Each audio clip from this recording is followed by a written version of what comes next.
You're listening to an Airwave Media Podcast. Hello, and thanks for joining Revolution 250. This is where we remember events that took place 250 years ago this week.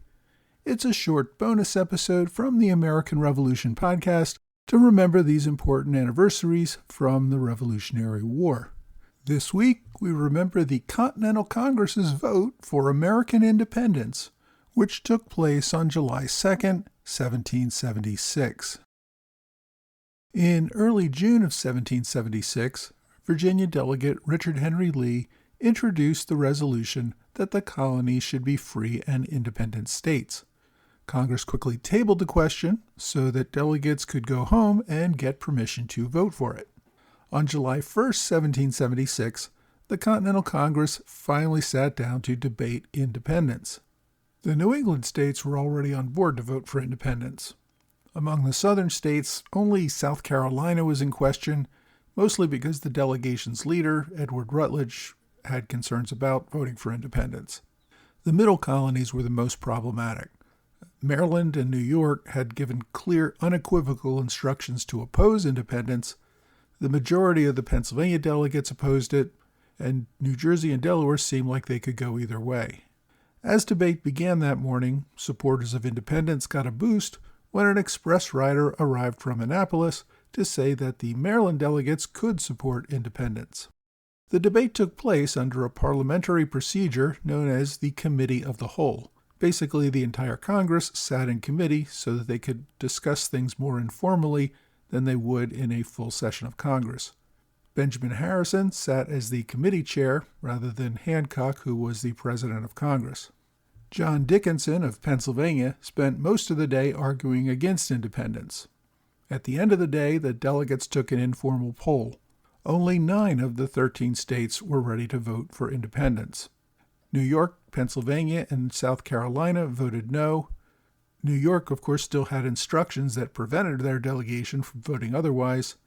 Delaware had only 2 delegates present, and they split 1 for, 1 against. At that point, Congress decided to put off a formal vote until the next day. Over that night, informal discussions tried to get the opponents on board. Most of South Carolina's delegation seemed to be in favor of independence, but had voted no out of respect for their delegation leader, Edward Rutledge. The New York delegation also actually supported independence, but had to remain loyal to their instructions not to vote yes, so they just abstained. Pennsylvania, which had 7 delegates, had voted 4-3 against independence. Benjamin Franklin, John Morton, and James Wilson all supported independence, even though Wilson had been a critic of the move for some time. The other delegates, John Dickinson, Robert Morris, Thomas Willing, and Charles Humphreys, had voted against. The Pennsylvania delegates knew that the more radical Pennsylvania Provincial Congress, which had just been elected, supported independence, and they were getting ready to elect new delegates in about 3 weeks. Delaware had a 3rd delegate who would likely support independence. Caesar Rodney was down in Dover at the time, putting down a potential loyalist uprising there. He could possibly put Delaware in the yes column if he returned in time. The next day, July 2nd, Congress finally held the vote. The 9 states that were expected to vote yes did so. Apparently overnight, the pressure on the no voters had an impact. Rutledge of South Carolina decided to let the delegation vote yes, mostly for the sake of unanimity. He realized that the colonies could not be divided on this issue if they expected to have any chance of winning the war. Also overnight, Delaware delegate Caesar Rodney made his famous ride through a thunderstorm to reach Congress that morning. His vote tipped the Delaware delegation in favor of independence. Rodney's ride is celebrated in the musical 1776, and if you grew up in Delaware like I did, you learn all about Rodney's famous ride. The Pennsylvania delegates decided to make a change in favor as well. As much as the opponents thought it was a mistake, they also agreed that unanimity was important and that a no vote would only delay things for a few weeks until the Pennsylvania Provincial Congress replaced them. So when Congress got ready to vote, Dickinson and Morris simply got up and walked out.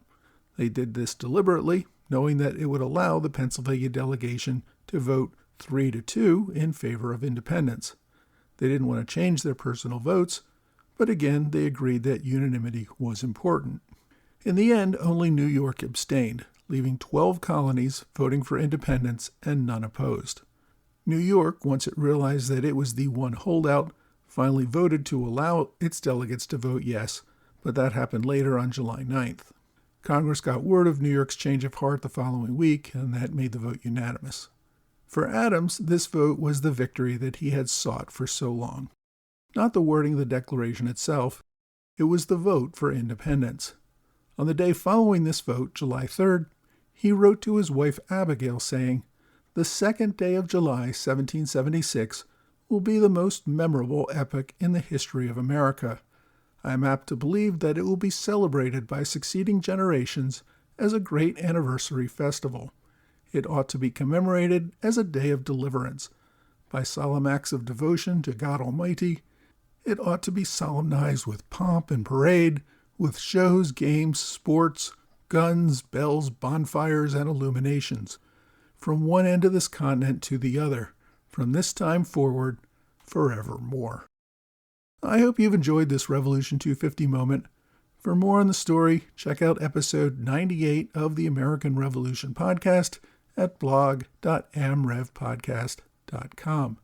And please subscribe for free to the whole podcast on whatever platform you like.